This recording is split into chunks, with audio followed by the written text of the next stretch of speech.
So, kama hutaki mtu aweze kukagua simu yako unapompa itumie, au labda umempa angalie kitu mara moja alafu yeye anaenda kuanza kukagua vitu vingine kwenye simu yako, basi fuata hizi steps chache.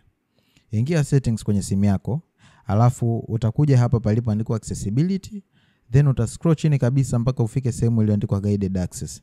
Sasa hapo utawasha hiyo guided access, na baada ya kuiwasha utakuja hapa chini palipoandikwa passcode settings. Sasa hapo utaweka passcode au Face ID ambayo itamzuia mtu asiweze kuzima hiyo guided access bila ruhusa yako.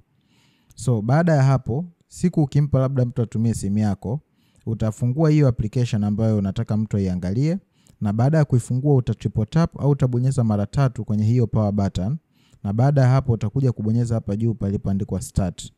Kwa hiyo mtu akitaka kutoka hapo itamkatalia mpaka aweke passcode ambayo umeiset wewe. Na ukitaka labda wewe mwenyewe kuitoa sasa, hapo ambapo umeiweka wewe, utabonyeza hiyo power button mara 3, na baada ya hapo utaingiza passcode yako, alafu utakuja kubonyeza hapa juu palipoandikwa end. Kama umependa hii video basi usiache kulike, lakini pia share hii video kwa mtu mwingine ambao nadhani itamsaidia.